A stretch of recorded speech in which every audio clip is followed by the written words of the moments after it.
Hello વિદ્યાર્થી મિત્રો, મારું નામ સોના મહેતા ટ્યુશન ક્લાસીસમાં આપનું સ્વાગત છે.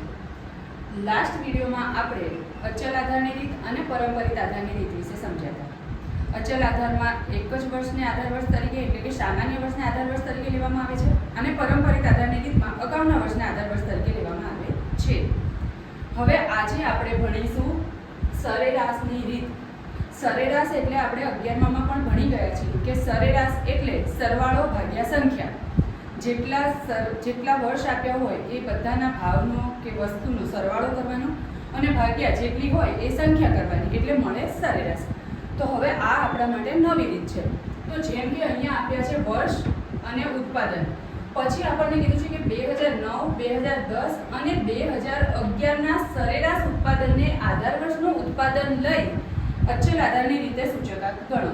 હવે જે આ સરેરાશ શબ્દનો ઉપયોગ થયો છે એને ધ્યાનમાં લેવાનું છે. બાકી અચલ આધાર કે તો સિમ્પલ છે કે 2008 કીધું હોય તો 8નું વર્ષ લેવાનું છે, 2009 કીધું હોય તો 2009નું લેવાનું છે.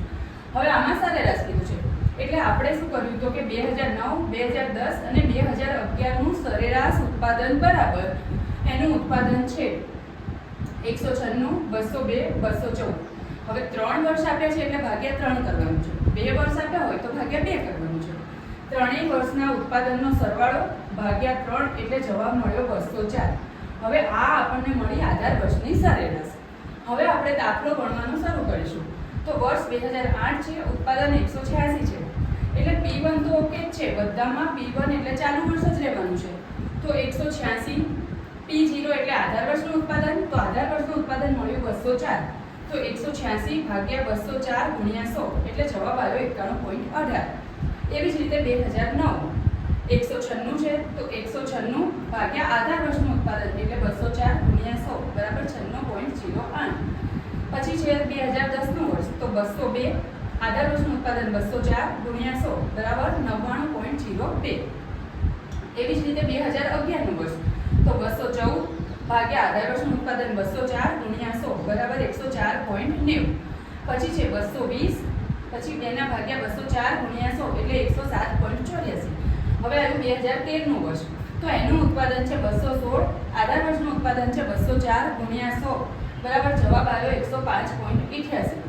પછી છે 2014નું વર્ષ 226, આધાર વર્ષનું ઉત્પાદન 204 ગુણ્યા 100 બરાબર 110.78.